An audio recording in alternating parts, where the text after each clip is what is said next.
बंदी छोड़ सतगुरु रामपाल जी परमेश्वर जी की जय हो।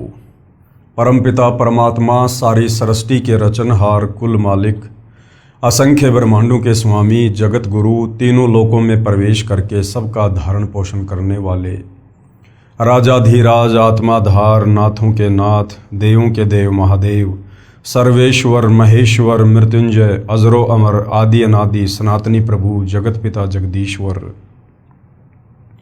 श्री श्री 1008 की उपाधि के वास्तविक अधिकारी अकाल मूर्त शब्द स्वरूपी राम वासुदेव सर्वगतम ब्रह्म परम पूज्य प्रथम पूज्य परम संत परम पुरुष परम धनी परम दयालु सत्य कबीर हक्का कबीर अल्लाहु अकबर बाखबर अल्लाह ताला जगत के तारणहार जगत के मुक्तिदाता जगत के जगन्नाथ हारे के सहारे हिंदुओं के राम मुसलमानों के अल्लाह सिखों के वायुगुरु ईसाइयों के मसीह दया के सागर दया निधि करुणा के सागर करुणा निधि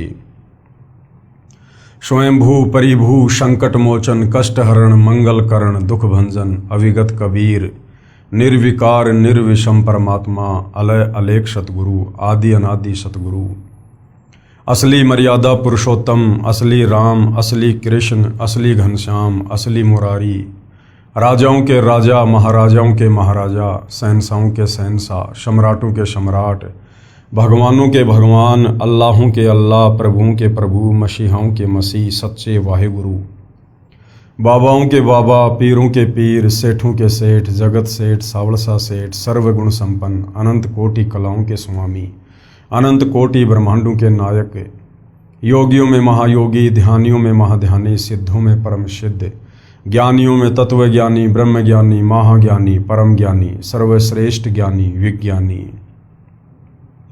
युवा कबीर समर्थ कबीर असमवाद अमित ओझा सच्चे रहनुमा करीम अल्लाह सुबहान अल्लाह दुनिया के अंतिम पैगंबर 8 सितंबर 1951 से गांव धनाना जिला सोनीपत हरियाणा भारतवर्ष की पावन भूमि पे प्रकट रियल कल्कि भगवान श्री नारायण साकार हरि श्री बाबा साहेब नूर अनंत परमात्मा सच्चे दरवेश सच्चे बाखबर संत श्रोमणी सतगुरु रामपाल जी परमेश्वर जी के चरण कमल में आप और हम सभी भाई बहनों का अनंत कोटि दंडवत प्रणाम।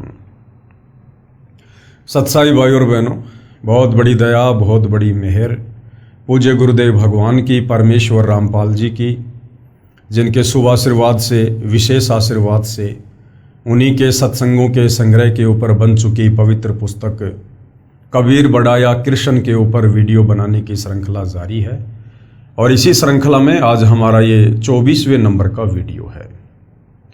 ये पवित्र पुस्तक कबीर बढ़ाया कृष्ण विशेषकर हिंदू समाज के लिए किसी वरदान से कम नहीं है। यदि आपने इस पवित्र आध्यात्मिक पुस्तक को धैर्यपूर्वक निष्पक्ष भाव से रुचि लेकर पढ़ लिया और समझ लिया तो सदियों से आपके मन में जो सवाल उठ रहे होंगे, जो जिज्ञासा अध्यात्म को जानने की आपके मन में उठ रही होगी, जिसका समाधान आज तक हमारे नादान धर्मगुरु तत्व ज्ञान के अभाव में नहीं कर पाए, आपकी उन तमाम शंकाओं का जिज्ञासाओं का समाधान होगा, आपके प्रत्येक प्रश्न का जवाब मिलेगा। क्योंकि ये पवित्र पुस्तक चारों वेद पवित्र गीता जी और पुराणों के ज्ञान से मिश्रित है, यानी तमाम हिंदू सदग्रंथों का सार निकालकर निष्कर्ष निकालकर परम पूज्य परमेश्वर सतगुरु रामपाल जी ने इस पवित्र पुस्तक कबीर बढ़ाया कृष्ण के अंदर डाल दिया है। यानी आपको बनी बनाई दवा मिल चुकी है। यदि आपको परमात्मा चाहिए, मोक्ष चाहिए, तो आपने इस पवित्र पुस्तक को पढ़ना पड़ेगा। सतगुरु रामपाल जी के द्वारा लिखित पवित्र पुस्तकों को पढ़े बिना, उनके द्वारा किए गए सत्संगों को सुने बिना आप मोक्ष तो छोड़िए, बहुत दूर की बात है, आप अध्यात्म के विषय में कै ख गै से भी परिचित नहीं हो सकते। क्योंकि हमारे जितने भी नादान धर्मगुरु वर्तमान में हैं या पहले थे, तत्व ज्ञान के अभाव में वो इन सदग्रंथों का सार नहीं समझ पाए। उनको केवल एक संस्कृत भाषा का ज्ञान था, लेकिन संस्कृत भाषा का ज्ञान होने मात्र से सदग्रंथ समझ में आ जाएंगे ऐसा कहीं नहीं लिखा हुआ है। हमारे पवित्र सदग्रंथ ये परमात्मा द्वारा बोला गया ज्ञान है, और परमात्मा द्वारा बोला गया ज्ञान सूक्ष्म होता है, कोड वर्ड में होता है, संकेतु में होता है। और इस पवित्र ज्ञान को, इस तत्व ज्ञान को अच्छी प्रकार से भली भांति ठीक ठीक अपने द्वारा रची गई सृष्टि रचना का ज्ञान, सर्व ब्रह्मांडों की रचना का ज्ञान, जीव आत्माओं की उत्पत्ति का ज्ञान, वो परमपिता परमेश्वर जिन्होंने वेदों का ज्ञान बोला है, जो कबीर देव है, कबीर परमेश्वर है, कबीर अग्नि है, वो स्वयं ही इस पृथ्वी पर संत रूप में, सतगुरु रूप में, जगतगुरु रूप में, तत्वदर्शी संत के रूप में प्रकट होकर यथा बताता है। अन्यथा कोई भी प्राणी, कोई भी जीव, वो चाहे आचार्य हो या शंकराचार्य हो, चाहे ब्रह्मा विष्णु महेश हो, इस वास्तविक सत्य ज्ञान के विषय में अन्य लोगों को परिचित नहीं करवा सकता। क्योंकि हिंदू समाज विशेषकर गीता बोलने वाले को सबसे बड़ा भगवान बताता है। हिंदू समाज समझता है कि गीता जी का ज्ञान श्री कृष्ण अर्थात विष्णु जी ने दिया है, जबकि विष्णु जी के पिता काल ब्रह्म ने महाभारत युद्ध के समय श्री कृष्ण जी के शरीर में प्रवेश करके प्रेत की भांति इस ज्ञान को बोला है। यानी वो काल ब्रह्म इस विष्णु से भी बहुत ज्यादा गुणा परम शक्ति है, और वो ब्रह्म भी, वो काल ब्रह्म भी गीता अध्याय 4 श्लोक 34 में कह रहा है कि अर्जुन, मुझे सही प्रकार से ना तो परमात्मा की स्थिति का पता है, ना मुझे सृष्टि रचना का ज्ञान है। अगर तुझे सही सही ज्ञान जानना है तो किसी तत्वदर्शी संत की खोज कर ले। अर्थात गीता ज्ञान देने वाला भी कह रहा है कि मुझे भी कंप्लीट शास्त्रों का ज्ञान नहीं है, कंप्लीट आध्यात्मिक ज्ञान नहीं है, मुझे भी इस संसार की सृष्टि का ज्ञान नहीं है। ऑप्शन छोड़ दिया, किसी तत्वदर्शी संत की शरण में जा। तो भाइयों और बहनों, आज वो तत्वदर्शी संत इस पृथ्वी पर सिर्फ और सिर्फ परम पूज्य सतगुरु रामपाल जी हैं। ये स्वयं पूर्ण ब्रह्म परमेश्वर हैं, कबीर देव हैं। अभी तक आपने इस पवित्र पुस्तक को जितना भी पढ़ा है या जितने भी उनके प्रवचन सुने हैं यूट्यूब पर, भली भांति आपको समझ में आ गया होगा कि ऐसा निर्मल ज्ञान, ऐसा पाक और पवित्र ज्ञान, सर्व धर्म ग्रंथों से प्रमाणित ज्ञान आज तक हमारे नादान धर्म गुरु भी नहीं दे पाए। तो भाइयों और बहनों, यदि परमेश्वर पृथ्वी पर आएंगे, हमें अपना ज्ञान समझाएंगे, तो वे कोई विशेष आडंबर करके नहीं आएंगे। हम इंसानों को समझाने के लिए इंसानों जैसा ही बनकर आएंगे। और इसीलिए आदि शंकराचार्य जी ने गुरु की महत्वता को बताते हुए कहा है कि गुरुर ब्रह्मा गुरुर विष्णु गुरुर्देवो महेश्वर गुरुर साक्षात पूर्ण ब्रह्म तस्मै श्री गुरुवे नमः। यानी गुरु रूप में ही परमात्मा धरती पर प्रकट होते हैं। और वो गुरु पूर्ण है या नहीं है, तत्वदर्शी है या नहीं है, इसकी पहचान भी पवित्र गीता जी अध्याय 15 श्लोक नंबर 1 से 4 में लिखी हुई है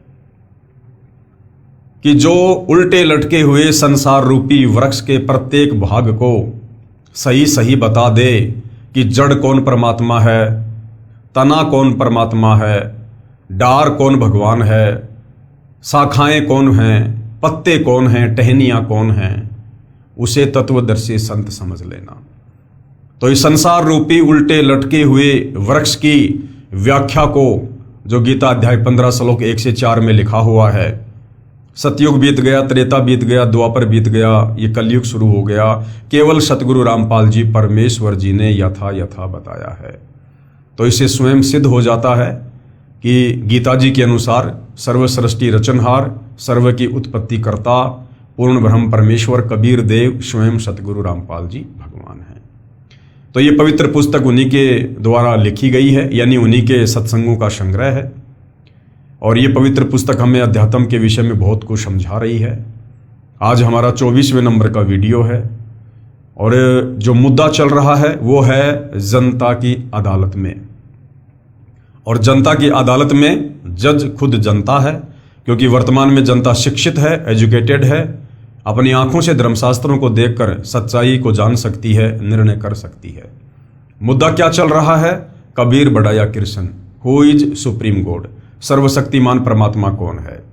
जितने भी हिंदू धर्मगुरु हैं, आचार्य शंकराचार्य हैं, ये दावा कर रहे हैं जनता की अदालत में श्री कृष्ण उर्फ विष्णु की तरफ से उसके वकील बनकर कि यदि कोई पूर्ण परमात्मा है, कोई मोक्षदाता है, अजरो अमर अविनाशी है, तो केवल श्री कृष्ण उर्फ विष्णु जी हैं।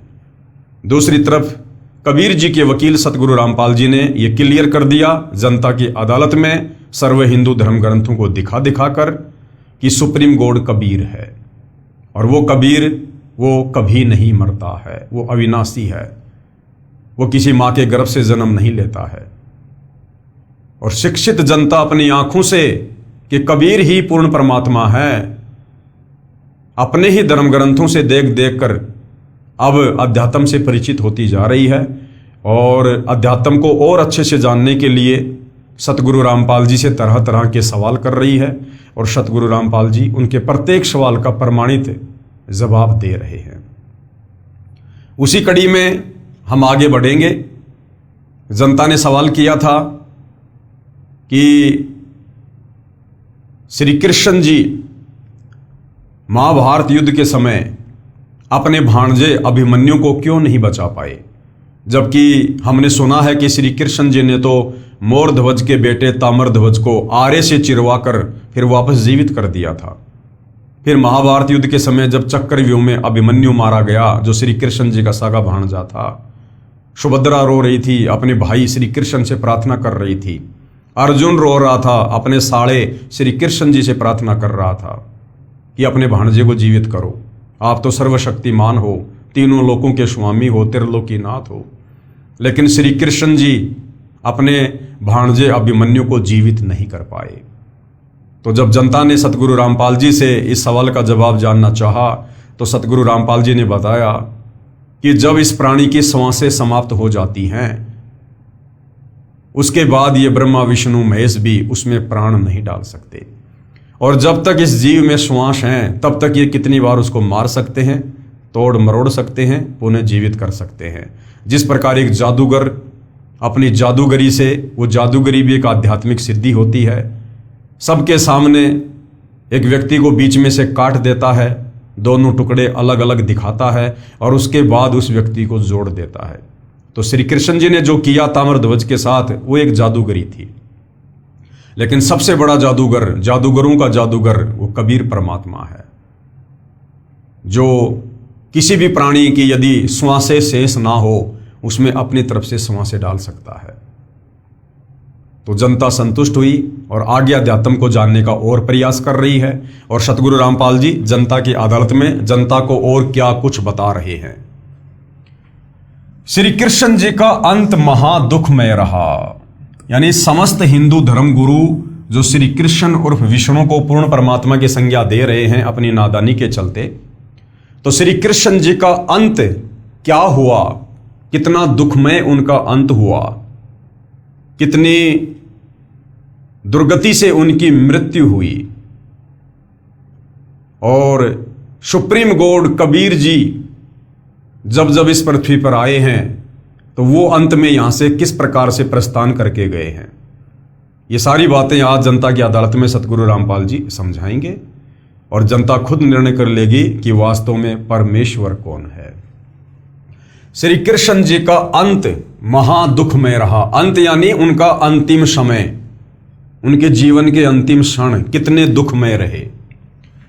श्री कृष्ण जी की आंखों के सामने उनका सारा यादव कुल, उनके बेटे पोते आदि आदि आपस में लड़ाई करके कट मरे। दुर्वासा ऋषि के श्राप के कारण 56 करोड़ यादव, जिनमें श्री कृष्ण जी के रिश्तेदार भी थे, उनके हजारों बेटे भी थे, उनकी बेटियां भी थी, उनकी रानियां भी थी, सबके सब यमुना के किनारे प्रभास क्षेत्र में आपस में कट कट के लड़ झगड़ के मर गए, और अंत में श्री कृष्ण जी का अंत भी दुखमय हुआ। तो कहने का मतलब है, जब श्री कृष्ण जी अपने स्वयं के कर्म नहीं काट सके, उनका खुद का अंत इतना दुखमय हुआ, तो भला उनकी भक्ति करने वालों का अंत सुखमय कैसे हो सकता है। श्री कृष्ण उनको बचा नहीं सका। श्री कृष्ण जी की हत्या यानी मर्डर एक शिकारी ने की, यानी श्री कृष्ण जी की अकाल मृत्यु हुई थी, उनकी स्वाभाविक मृत्यु नहीं हुई थी। क्या यही लक्षण है समर्थ भगवान के? पेश है संपूर्ण कथा जो इस प्रकार है। अब पूरी कथा सुना रहे हैं जनता की अदालत में, जनता की आंखें खोलने के लिए। दुर्वासा ऋषि ने श्री कृष्ण समेत 56 करोड़ यादवों को श्राप देकर मार डाला। एक समय दुर्वासा ऋषि द्वारिका नगरी के पास वन में आकर ठहरा, धूणा यानी अग्नि लगाकर तपस्या करने लगा।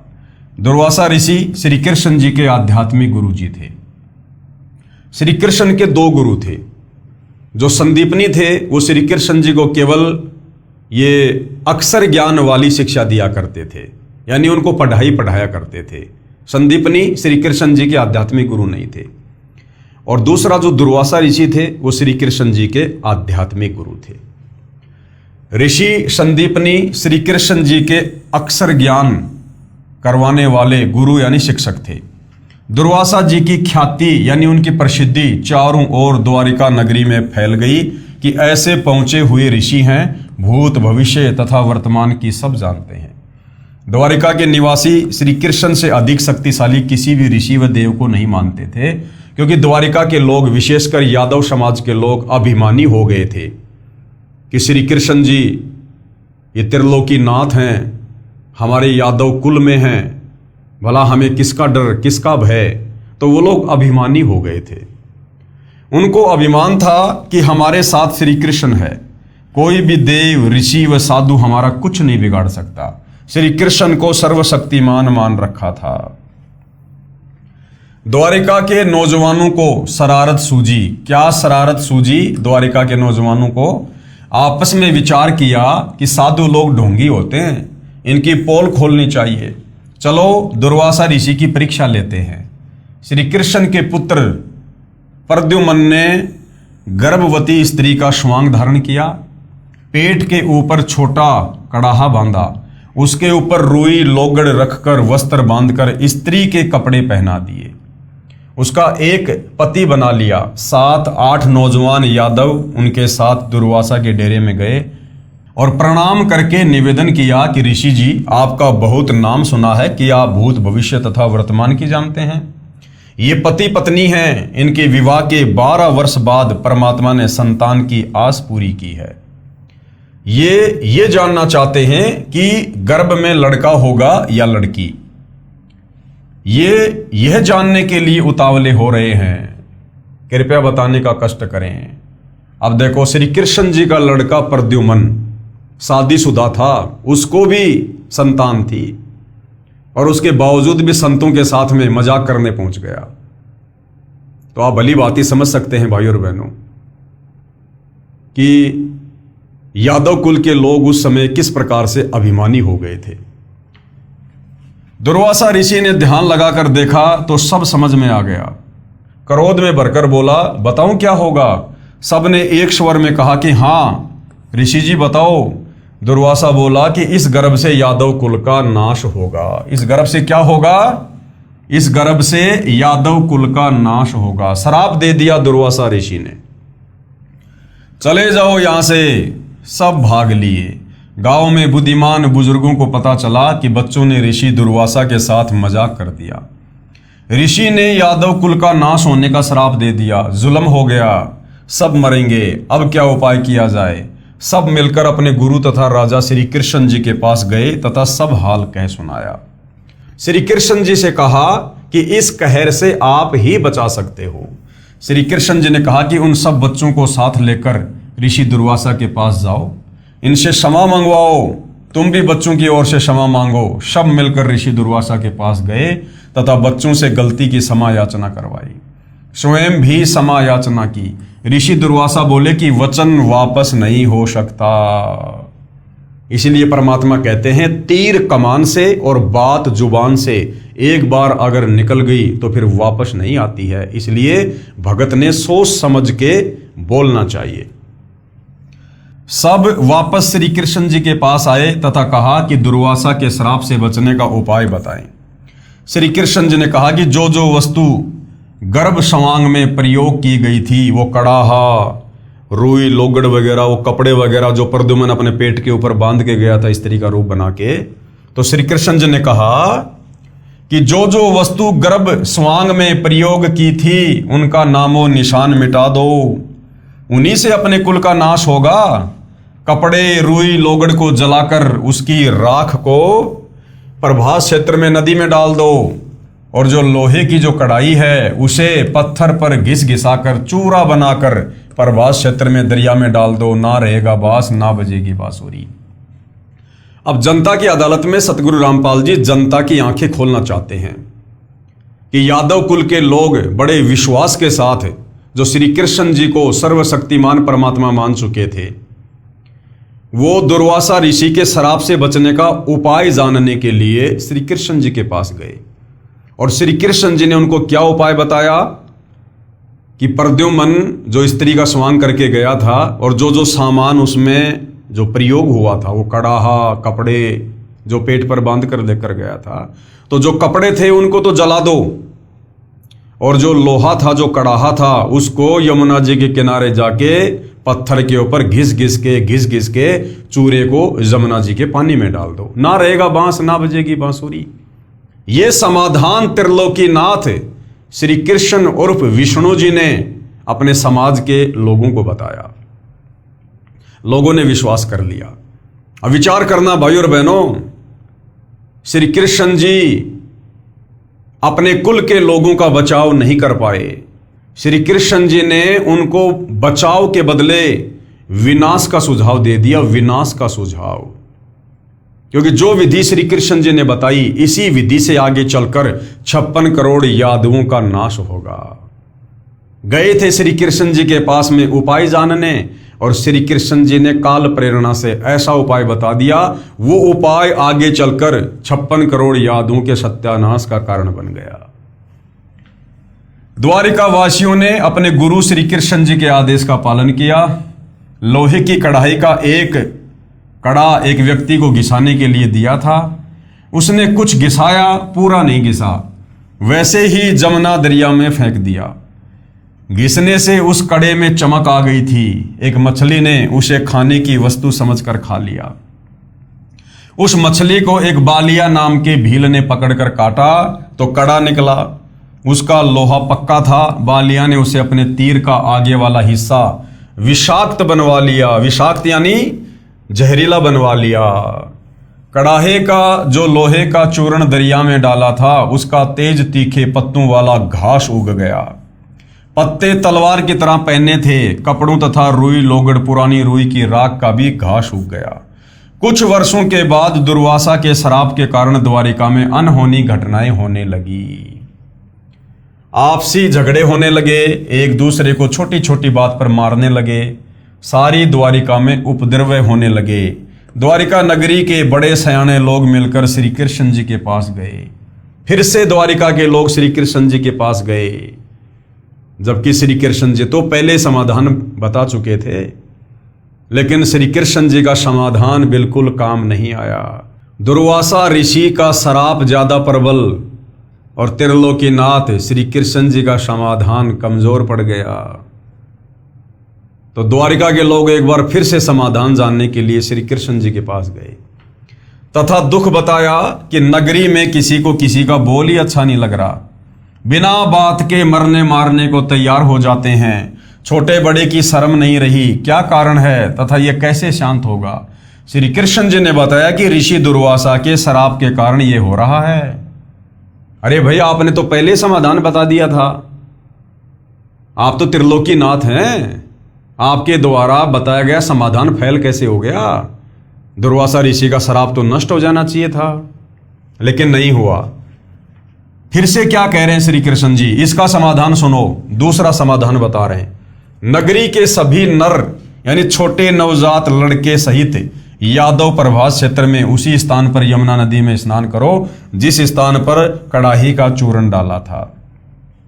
और दूसरा क्या उपाय बताया श्री कृष्ण जी ने कि मैंने तुम्हें जो वो कड़ाही को घिस घिस के उसका चूरा जिस जगह पर यमुना नदी में डालने को कहा था ना, सुबह सुबह सारे यादव, अगर आज भी किसी का जन्म हुआ है, उस बच्चे को भी जो लड़का हो, लड़की नहीं, केवल पुरुष नर यादव, सारे के सारे वहां जाकर स्नान करो, दुर्वासा ऋषि का शराब कट जाएगा।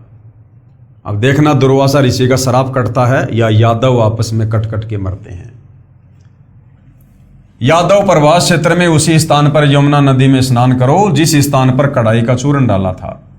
शराब से बचने के लिए द्वारिका नगरी के सब बालक, नौजवान तथा वृद्ध स्नान करने गए। श्री कृष्ण जी पर विश्वास करके स्नान करके बाहर निकलकर एक दूसरे से गाली गलौज करने लगे और उस कड़ाही के चूरे से उत्पन्न घास को उखाड़कर एक दूसरे को मारने लगे। तलवार की तरह घास से सिर कटकर दूर गिरने लगे। कुछ व्यक्ति बचे थे, अन्य सब के सब लड़कर मर गए। उन बचे हुओं को ज्योति निरंजन काल ने स्वयं श्री कृष्ण जी में प्रवेश करके उस घास से मार डाला। ज्यादातर तो वही समाप्त हो गए जो समाधान श्री कृष्ण जी ने बताया था। समाधान के बजाय उनका विनाश हो गया। आपस में लड़ झगड़ के कट कट के मर गए।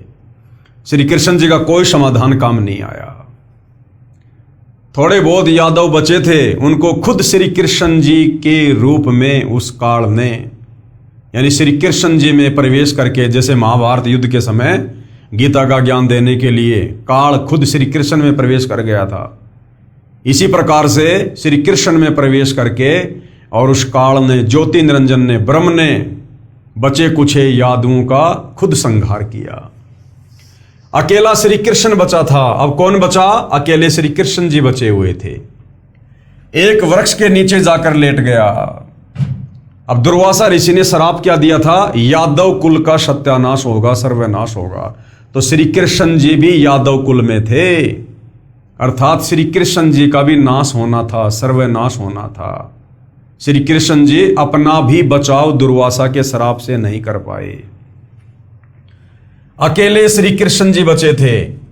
एक पेड़ के नीचे जाकर लेट गया, एक पैर को दूसरे पैर के घुटने पर रखकर लेट गया। दाएं पैर के पंजे में पद्म जन्म से लगा था। श्री कृष्ण जी के दाएं पैर के तलवे में बचपन से ही क्या था? एक पद्म था जो कि वो चमकता था, जो चमक रहा था। जिस बालिया नाम के भील शिकारी ने मछली से निकले कड़ाही के कड़े का विष लगाकर तीर बनवाया था, वह शिकारी उसी तीर को लेकर उस स्थान पर शिकार की तलाश में आया जिस वृक्ष के नीचे श्री कृष्ण जी लेटे हुए थे। वृक्ष की छोटी छोटी टहनियां चारों ओर नीचे पृथ्वी को छू रही थी, लटक रही थी। उन झुरमुटों में से श्री कृष्ण जी के पैर का जो पद्म था वो ऐसा लग रहा था जैसे किसी हिरण की आंख चमक रही हो। शिकारी बालिया ने आओ देखा ना ताव, उस चमक पर तीर दे मारा। बालिया ने देखा ये कोई हिरण की आंख है जो चमक रही है, और सारा दिन हो गया था, शिकार उसको मिला नहीं। उसने देखा बड़ी मुश्किल से शिकार मिला है। उसने आओ देखा ना ताव, और वो जो जहर लगा हुआ तीर उसने बनवाया था उसी कड़ाई का, जिस कड़ाई को जमुना नदी में घिस घिस कर डालने के लिए श्री कृष्ण जी ने सलाह दी थी। यानी श्री कृष्ण जी ने यादव कुल के सर्वनाश की सलाह दी और अपने खुद के सर्वनाश की, अपनी खुद की मृत्यु की सलाह दी। शिकारी बालिया ने आओ देखा ना ताव, उस चमक पर तीर दे मारा। तीर निशाने पर लगा। पैर के तलवे में विषाक्त तीर लगने से श्री कृष्ण जी की चीख निकली। एकदम से चिल्लाए श्री कृष्ण जी। बालिया समझ गया कि किसी व्यक्ति को तीर लगा है। निकट जाकर देखा तो कोई राजा है। पूछने पर पता चला कि श्री कृष्ण है। अपनी गलती की क्षमा याचना करने लगा। कहा कि भगवान, धोखे से तीर लग गया। मैंने आपके पैर के पद्म की चमक मृग की आंख जैसी लगी, क्षमा करो। अब श्री कृष्ण जी ने क्या कहा बालिया को? श्री कृष्ण जी ने कहा, बालिया तेरा कोई दोष नहीं है, होनी प्रबल होती है। मैंने तेरा बदला चुकाया है। त्रेता युग में तू किष्किंधा का राजा सुग्रीव का भाई बाली था। मैं अयोध्या में रामचंद्र नाम से राजा दशरथ के घर जन्मा था। उस समय मैंने तेरे को पेड़ की ओट लेकर धोखा करके लड़ाई में मारा था। अब तू मेरा एक काम कर। क्या कहा श्री कृष्ण ने? कि भाई बालिया तेरा कोई दोष नहीं है, मैंने तेरा बदला पूरा कर दिया। तो बालिया ने कहा कि महाराज जी, आपकी और मेरी क्या बराबरी, आपका और मेरा क्या अदला बदला, मैं तो आपको जानता तक नहीं। मैं शिकारी, आप राजा, हमारी तो पहले कभी भेंट भी नहीं हुई। तो श्री कृष्ण जी ने कहा कि त्रेता युग में तू सुग्रीव का भाई बाली था और मैं उस समय राजा दशरथ का बेटा रामचंद्र था, और मेरी पत्नी को रावण उठाकर ले गया। मेरे पास और कोई चारा नहीं था उसे वापस लाने का। और किष्किंधा का राजा बाली था। बाली ने सुग्रीव को राज्य विहीन करके अपना कब्जा किया हुआ था और सुग्रीव को राज्य से बाहर निकाल रखा था। अब सुग्रीव को अपना राज्य चाहिए था और मुझे अपनी पत्नी चाहिए थी, तो हम दोनों में एक समझौता हो गया। सुग्रीव ने कहा कि यदि आप मेरे भाई बाली को मारकर मुझे किष्किंधा का राजा बना दो तो मैं अपनी सारी सेना जो है लंका पर चढ़ाई के लिए आपको समर्पित कर दूंगा। तो श्री रामचंद्र जी ने अपने स्वार्थ के वशीभूत होकर और बाली को मारने की सोची। तो सुग्रीव ने कहा कि वो ऐसे नहीं मरने वाला है महाराज, ऐसे मरने वाला होता तो मैं ही मार देता। उसको एक श्राप मिला हुआ है ब्रह्मा जी की तरफ से। क्या श्राप है? यदि कोई बाली के आमने सामने होकर लड़ाई लड़ेगा तो सामने वाले की आदि शक्ति बाली के अंदर आ जाएगी, और बाली की खुद की शक्ति है ही। इसलिए आमने सामने की लड़ाई में आप बाली को कभी नहीं हरा पाओगे। अंत में श्री रामचंद्र जी ने धोखे का सहारा लिया और एक पेड़ की ओट लेकर और तीर से धोखे से बाली का वध किया। जब बाली को तीर लगा, बाली जमीन पर गिरा, तो बाली ने कहा कि आप कौन हो? मैं तो आपको जानता भी नहीं। हम दोनों भाइयों की आपस की लड़ाई थी, आप बीच में क्यों आए? मुझे धोखे से क्यों मारा? इसका बदला मुझे कब दोगे? तो श्री रामचंद्र जी ने कहा कि मैं इसका बदला आपको द्वापर युग में दूंगा। उस समय मैं अपना बदला चुकाने के लिए श्री कृष्ण रूप में आऊंगा और आप उस समय एक बालिया नाम के शिकारी होंगे, और उस समय आप भी मुझे इसी प्रकार धोखे से तीर मारकर अपना बदला पूरा करेंगे। तो बालिया सारी बात समझ गया। अब समझना भाई और बहनों, आप और हमने है, हम हिंदुओं ने है। हम श्री कृष्ण उर्फ विष्णु को पूर्ण परमात्मा मानकर पूज रहे थे। बहुत सारे नादान तो आज भी पूज रहे हैं। अब खुद विचार करो। पहली बात तो श्री विष्णु जी को, जिसको आप पूर्ण परमात्मा कहते हो, उसको नारद ने श्राप दिया, और नारद का श्राप भोगने के लिए त्रेता युग में रामचंद्र रूप में धरती पर आए। अगर विष्णु जी इतने सर्वशक्तिमान होते, पूर्ण परमात्मा होते, तो पूर्ण परमात्मा के ऊपर किसी का श्राप काम नहीं करता है। लेकिन नारद जो श्री विष्णु जी का भतीजा था, अपने भतीजे के श्राप को नहीं काट पाया श्री विष्णु, और वो श्राप भोगने के लिए धरती पर आना पड़ा त्रेता युग में रामचंद्र रूप में। चलो आ गए, श्राप को भोगने के लिए जंगल में चले गए, वनवास हो गया, और वहां पर सीता जी को रावण उठा ले गया। अब सुग्रीव की मदद लेने के लिए श्री राम ने धोखे से बाली को मार दिया। बाली ने कहा कि इसका बदला कब दोगे? बोला द्वापर युग में दूंगा।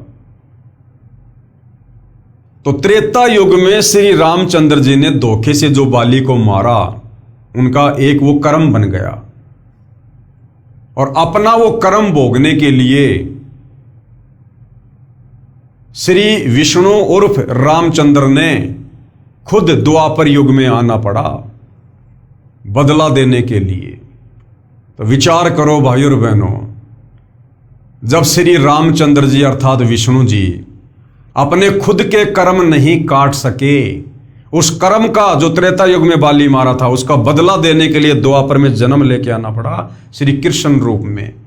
तो भला इनकी भक्ति करने से, श्री रामचंद्र जी की भक्ति करने से, श्री कृष्ण जी की भक्ति करने से, विष्णु जी की भक्ति करने से फिर हमारे कर्म कैसे कटेंगे, जब इन भगवानों के खुद के कर्म नहीं कटे? तो यही जनता की अदालत में सतगुरु रामपाल जी नादान जनता को समझाना चाह रहे हैं कि तुम कौन राम का जपते जापम, ताते कटे ना तीनों तापम।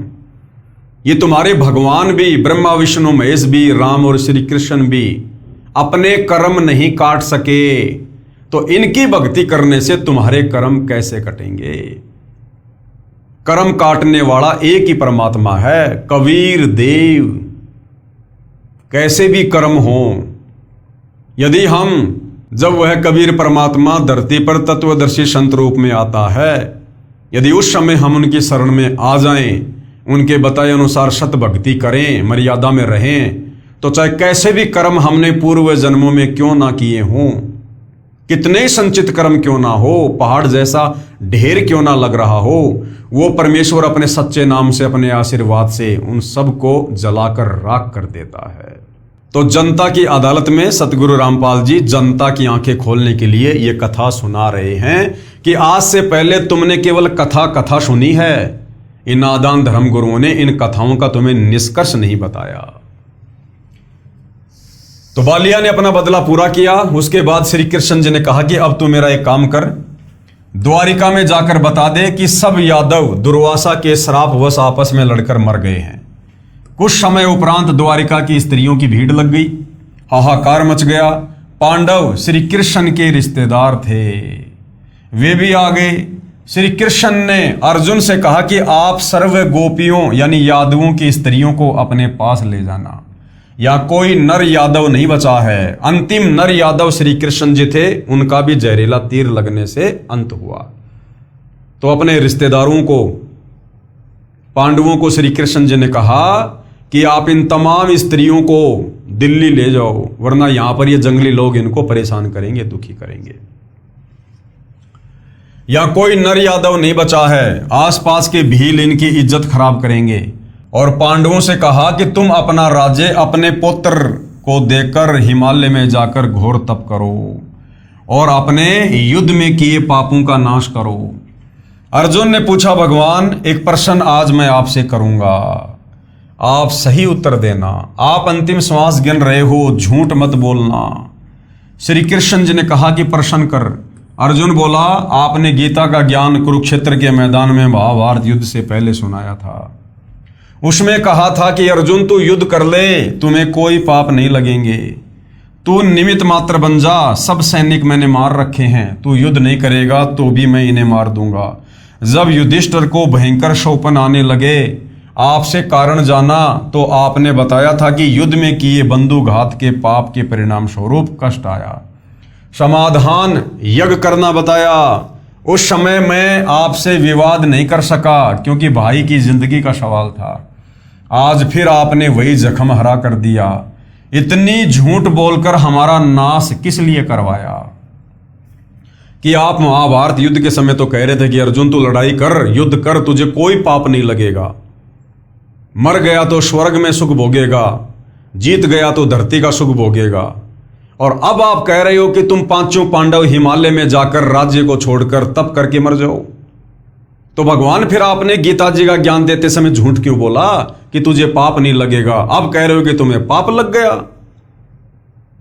तो भाइयों और बहनों, क्योंकि अर्जुन भी यही समझ रहा था कि गीता जी का ज्ञान श्री कृष्ण दे रहा है, जबकि उस समय श्री कृष्ण नहीं था, श्री कृष्ण जी में काल प्रवेश था।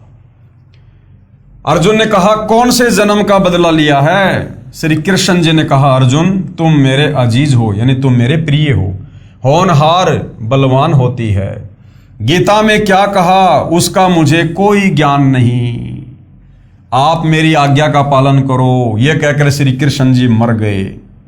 पांचों पांडवों व साथ गए नौकरों ने मिलकर सब यादवों का अंतिम संस्कार किया। कुछ के शव दरिया में प्रवाह कर दिए।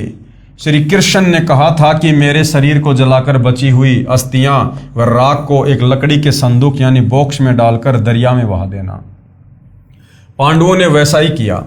वो संदूक समुद्र में चला गया, फिर उड़ीसा प्रांत के अंदर जगन्नाथपुरी के पास बहता हुआ चला गया। उड़ीसा के राजा इंद्रदमन को स्वप्न में श्री कृष्ण ने दर्शन देकर कहा कि एक संदूक समुद्र में इस स्थान पर है, उसमें मेरे शरीर की अस्थियां तथा राख हैं, उसको निकालकर उसी किनारे पर उन अस्थियों हड्डियों को जमीन में दबाकर उस पर एक सुंदर मंदिर बनवा दे। ऐसा किया गया, जो जगन्नाथ नाम से मंदिर प्रसिद्ध है। सब यादवों का अंतिम संस्कार करके 4 पांडव पहले ही चले गए। अर्जुन को गोपियों को लेकर आने को छोड़ गए। अर्जुन के पास वही गांडीव धनुष था जिससे लड़ाई करके महाभारत में जीत प्राप्त की थी। अर्जुन द्वारिका की सर्व स्त्रियों को बैलगाड़ियों में बैठाकर इंद्रप्रस्थ यानी दिल्ली के लिए चल पड़ा। रास्ते में भीलों ने अर्जुन को घेर लिया। अर्जुन को पीटा, गोपियों को लूटा, कुछ स्त्रियों को भी भील उठा ले गए। अर्जुन कुछ नहीं कर सका, धनुष उठा भी नहीं सका।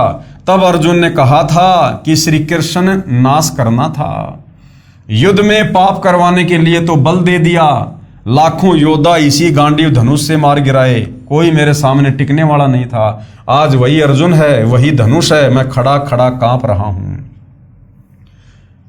श्री कृष्ण जालिम था, धोखेबाज था, अर्जुन कह रहा है मनी मन में। कबीर परमेश्वर जी हमें समझाते हैं कि ये जुल्म श्री कृष्ण ने नहीं किया।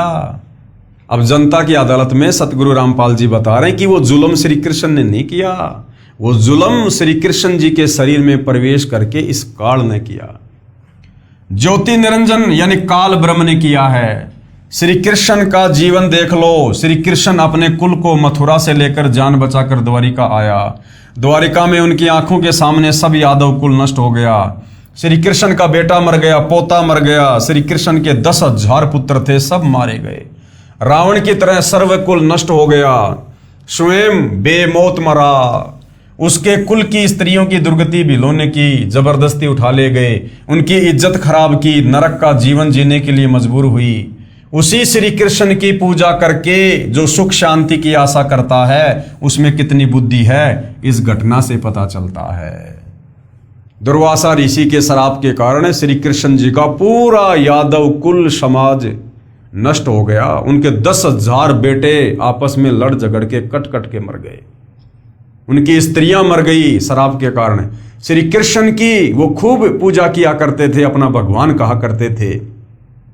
श्री कृष्ण से ऊपर किसी को नहीं माना करते थे। और उसी श्री कृष्ण जी की सलाह ने पूरे यादव कुल का 56 करोड़ यादवों का सत्यानाश करवा दिया। तो भाई वर्तमान में जो श्री कृष्ण जी के पुजारी हैं, श्री रामचंद्र जी के पुजारी हैं, ब्रह्मा विष्णु महेश के पुजारी हैं, जो इनको पूर्ण परमात्मा मानकर शास्त्र विरुद्ध साधना कर रहे हैं, भाई आपका क्या ठिकाना होगा? लक 84 योनि तैयार हैं। सारांश दे रहे हैं, श्री कृष्ण दुर्वासा के श्राप से स्वयं तथा अपने कुल की रक्षा नहीं कर सका, तो क्या आपकी यानी श्री कृष्ण की भक्ति करने वालों की रक्षा करेगा? कभी नहीं। श्री कृष्ण ने श्राप से बचाव का उपाय बताया कि कढ़ाई को घिसकर चूरा बनाकर दरिया में डाल दो। क्या श्री कृष्ण जी को नहीं पता था कि वो कढ़ाई का चूरा, वो कढ़ाई का एक वो हत्था तेरे भी विनाश का कारण बनेगा? अर्थात श्री कृष्ण जी तो अंतर्यामी भी नहीं थे, अंतर्यामी भी।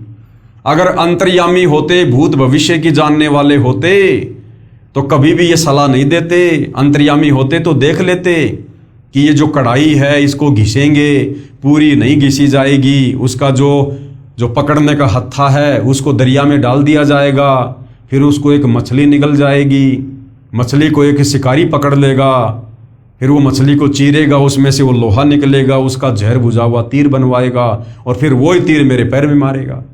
तो श्री कृष्ण जी तो अंतर्यामी भी नहीं थे।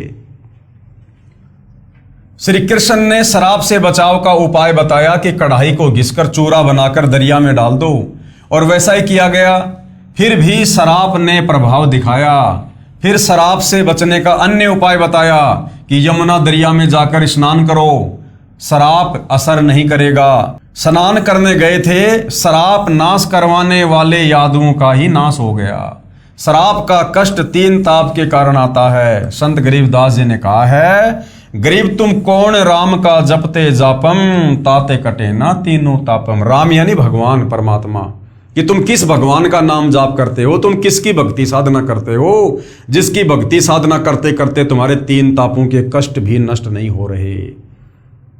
तो ये जो सर्व यादवों का जो नाश हुआ दुर्वासा के श्राप के कारण, ये 3 ताप में से एक ताप में आता है।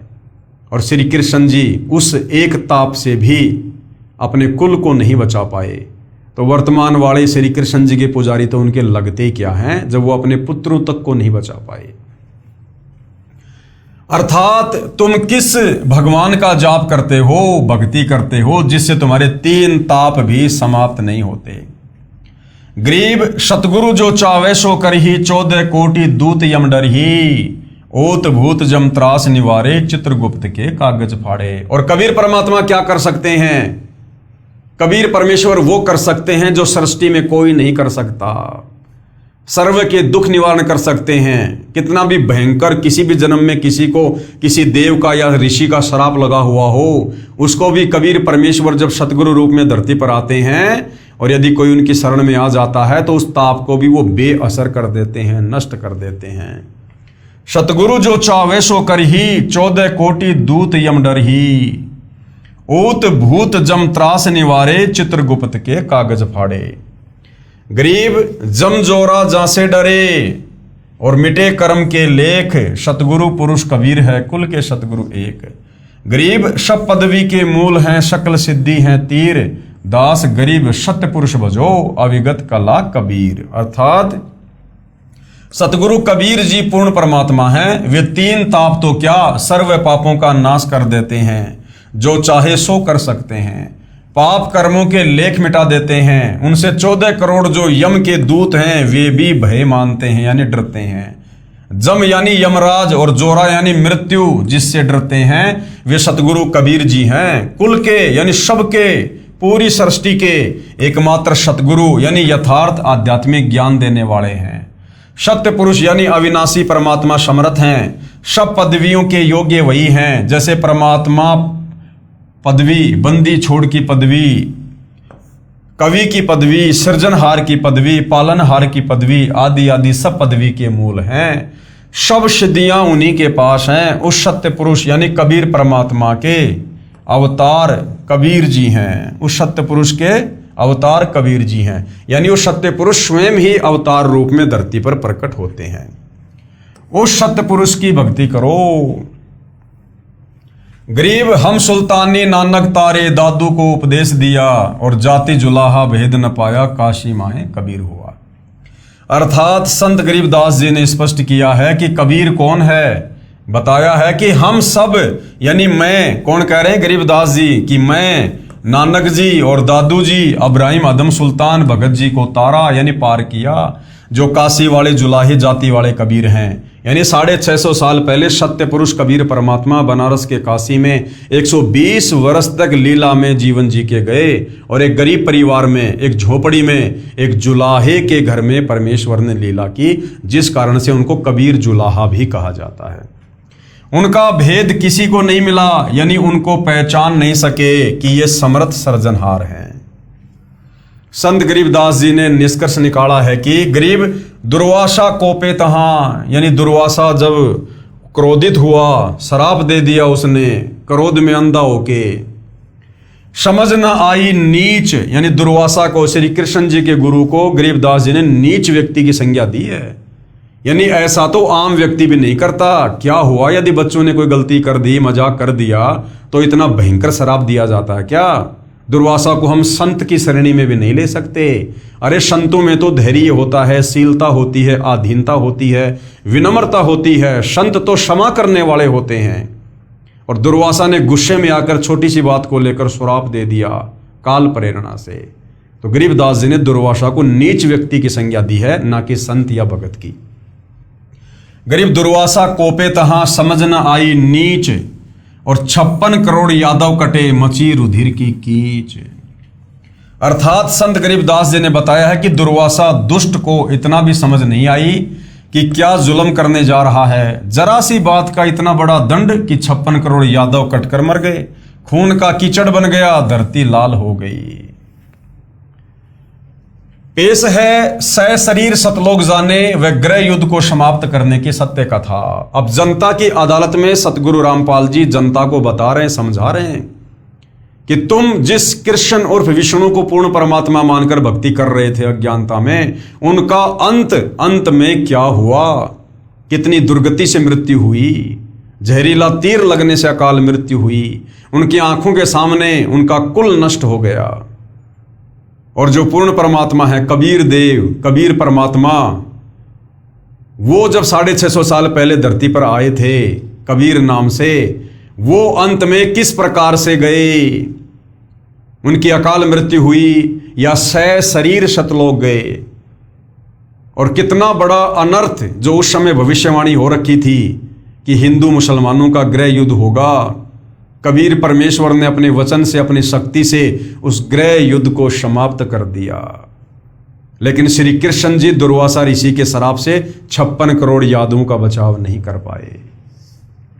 पेश है सह शरीर सतलोक जाने व गृह युद्ध को समाप्त करने की सत्य कथा। प्रभु कबीर जी का मगर से सह शरीर सतलोक गमन तथा सूखी नदी में नीर बहाना। धर्म गुरुओं द्वारा भ्रम फैला रखा था कि जो काशी यानी बनारस शहर में प्राण त्यागता है वह स्वर्ग जाता है, तथा जो मगहर नगर में प्राण त्यागता है वो गधा बनता है, नरक में जाता है। इस भ्रम को तोड़ने के लिए कि जो मगहर में मरता है वह गधा बनता है और काशी में मरने वाला स्वर्ग जाता है, बंदी छोड़ कहते थे कि सही विधि से भक्ति करने वाला प्राणी चाहे वह कहीं पर भी प्राण त्याग दे वो अपने सही स्थान पर जाएगा। उन अज्ञानियों का भ्रम निवारण करने के लिए कबीर साहिब ने कहा कि मैं मगहर में मरूंगा और सभी ज्योतिषी वाले देख लेना कि मैं कहां जाऊंगा, नरक में जाऊंगा या स्वर्ग से भी ऊपर सतलोक में जाऊंगा। कबीर साहिब ने काशी से मगहर के लिए प्रस्थान किया। बीर सिंह बघेला और बिजली खान पठान ये दोनों ही सतगुरु के शिष्य थे। बीर सिंह ने अपनी सेना साथ ले ली कि कबीर साहिब वहां पर अपना शरीर छोड़ेंगे, उस शरीर को लेकर हम काशी में हिंदू रीति से अंतिम संस्कार करेंगे। यदि मुसलमान नहीं मानेंगे तो लड़ाई करके सबको लाएंगे, क्योंकि मगहर का जो नरेश था, नवाब था, वो बिजली खान पठान था, मुसलमान था, वो भी कबीर जी का शिष्य था। और काशी नरेश बीर सिंह बघेला भी कबीर जी का शिष्य था। तो कबीर जी ने निर्णय किया पाखंड को समाप्त करने के लिए कि मैं मगहर में शरीर छोड़ूंगा। तो बीर सिंह बघेल अपनी सेना समेत चल पड़ा कि यदि मगहर का नवाब बिजली खान पठान हमें हमारे पीर, हमारे गुरु का शरीर नहीं लाने देगा तो हम लड़ाई झगड़ा करके लाएंगे। सेना भी साथ ले ली। अब इतनी बुद्धि है हमारी, गुरुदेव भगवान क्या कह रहे हैं कि हम नादानों की केवल इतनी बुद्धि है, हम भगवान को इतना ही समझ पाते हैं। उस समय कोई भी कबीर जी को समझ नहीं पाया था कि पूर्ण परमात्मा है, सह शरीर आते हैं और सह शरीर जाते हैं। कबीर परमेश्वर जी हर रोज शिक्षा दिया करते कि हिंदू मुसलमान दो नहीं है। अंत में फिर वही बुद्धि, उधर से बिजली खान पठान को पता चला कि कबीर साहिब यहां पर आ रहे हैं। बिजली खान पठान ने सतगुरु तथा सर्व आने वाले भक्तों तथा दर्शकों की खाने तथा पीने की सारी व्यवस्था की और कहा कि सेना तुम भी तैयार कर लो, हम अपने पीर कबीर साहिब का यहां पर मुसलमान विधि से अंतिम संस्कार करेंगे। कबीर साहिब के मगर पहुंचने के बाद बिजली खान ने कहा कि महाराज जी स्नान करो। कबीर साहिब ने कहा कि मैं बहते पानी में स्नान करूंगा। बिजली खान ने कहा कि सतगुरुदेव यहाँ पर साथ में एक आमी नदी है, वो भगवान शिव के शराब से सूखी पड़ी है, उसमें पानी नहीं है। जैसी व्यवस्था दास से हो पाई है पानी का प्रबंध करवाया है, आपके स्नान के लिए प्रबंध किया है, लेकिन संगत बहुत आ गई, इनके नहाने की तो बात बन नहीं पाएगी। पीने का पानी पर्याप्त मात्रा में बाहर से मंगवा रखा है। कबीर साहिब ने कहा कि वह नदी देखे कहाँ है। उस नदी पर जाकर कबीर साहिब ने हाथ से ऐसे इशारा किया जैसे ट्रैफिक पुलिस का सिपाही रुकी हुई गाड़ियों को जाने का संकेत करता है। वह आमी नदी पानी से पूरी भरकर चल पड़ी। बोलो सतगुरुदेव भगवान की जय हो। ये आमी नदी वहां पर अभी भी विद्वान है। सबने परमेश्वर कबीर जी की जय जयकार की। कबीर साहिब ने कहा कि एक चादर नीचे बिछाओ, एक मैं ऊपर ओढ़ूंगा, क्योंकि वे जानी जान तो थे। कहने लगे कि ये सेना कैसे ला रखी है तुमने। अब बिजली खान पठान और बीर सिंह बघेला आमने सामने खड़े हैं। उन्होंने तो मुंह लटका लिया और बोले नहीं। वे दूसरे हिंदू और मुसलमान बिना नाम वाले बोले, जी हम आपका अंतिम संस्कार अपनी विधि से करेंगे। दूसरे कहते हैं कि हम अपनी विधि से करेंगे, और चढ़ा ली बाहें, उठा ली हथियार तथा कहने लगे कि आ जाओ। कबीर साहिब ने कहा कि नादानो, क्या मैंने यही शिक्षा दी 120 वर्ष तक? इस मिट्टी का तुम क्या करोगे? चाहे फूक दो या गाड़ दो, इससे क्या मिलेगा? तुमने क्या शिक्षा ली मेरे से? सुन लो, यदि झगड़ा कर लिया तो मेरे से बुरा कोई नहीं होगा। वे जानते थे कि ये कबीर साहिब परम शक्ति युक्त हैं, यदि कुछ कह दिया तो बात बिगड़ जाएगी। शांत हो गए, पर मन में यही था कि शरीर छोड़ने दो, हमने तो वही करना है। वे तो जानी जान थे। कौन? कबीर परमात्मा। उस दिन गृह युद्ध शुरू हो जाता, सत्यानाश हो जाता, क्योंकि भविष्यवाणियां पहले हो चुकी थी कि ऐसे ऐसे उस समय भारत में हिंदू मुसलमानों का गृह युद्ध होगा, करोड़ों लोग मारे जाएंगे। यदि साहिब अपनी कृपया नहीं बख्शते, कबीर साहिब ने कहा कि एक काम कर लेना, तुम मेरे शरीर को आधा आधा काट लेना, परंतु लड़ना मत। ये मेरा अंतिम आदेश सुन लो और मानो। इसमें जो वस्तु मिले उसको आधा आधा कर लेना। महीना माघ, शुक्ल पक्ष, तिथि एकादशी, विक्रमी संवत 1575, 1575 सन 1518 को कबीर साहिब ने एक चद्दर नीचे बिछाई और एक ऊपर ओढ़ ली। कुछ फूल कबीर साहिब के नीचे वाली चद्दर पर 2 इंच मोटाई में बिछा दिए। थोड़ी सी देर में आकाशवाणी हुई कि मैं तो जा रहा हूं सतलोक में, स्वर्ग से भी ऊपर। देख लो चद्दर उठाकर, इसमें कोई शव नहीं है। जो वस्तु है वो आधी आधी ले लेना, परंतु लड़ना नहीं। जब चद्दर उठाई तो सुगंधित फूलों का ढेर शव के समान ऊंचा मिला। बोलो सतगुरुदेव भगवान की जय हो। वीर सिंह देव बघेल और बिजली खान पठान एक दूसरे के सीने से लगकर ऐसे रोने लगे जैसे कि बच्चों की मां मर जाती है। फिर तो वहां पर रुदन मच गया। हिंदू और मुसलमानों का प्यार सदा के लिए अटूट बन गया। यानी कबीर परमेश्वर की समर्थता बताई जा रही है जनता की अदालत में जनता को, कि तुम्हारे श्री कृष्ण जी ने मरते मरते भी अपने 56 करोड़ यादों का सत्यानाश करवा दिया। उस विनाश को रोक नहीं सके, दुर्वासा के शराप को नष्ट नहीं कर सके, और खुद की भी दुर्गति से मृत्यु हुई जहरीले तीर से। और कबीर परमात्मा शरीर सतलोक गए, उनका शव फूलों में तब्दील हो गया। और भविष्यवाणी के अनुसार उस समय उस दिन हिंदू मुसलमानों का गृह युद्ध होना था, करोड़ों लोग मरने थे। लेकिन कबीर परमेश्वर ने ऐसी लीला की कि आज तक भी मगहर में कभी हिंदू और मुसलमानों का आपस में धर्म को लेकर झगड़ा नहीं हुआ। ऐसा अटूट प्रेम परमात्मा जाते जाते पैदा कर गए। एक दूसरे को सीने से लगाकर हिंदू और मुसलमान रो रहे थे। कहने लगे कि हम समझे नहीं, ये तो वास्तव में अल्लाह आए हुए थे। और ऊपर आकाश में प्रकाश का गोला जा रहा था। बोलो सतगुरुदेव की जय, सत साहिब। तो वहां मगर में दोनों धर्मों हिंदू तथा मुसलमानों ने एक एक चद्दर तथा आधे आधे सुगंधित फूल लेकर 100 फुट के अंतर पर एक एक यादगार भिन्न भिन्न बनाई, जो आज भी विद्यमान है।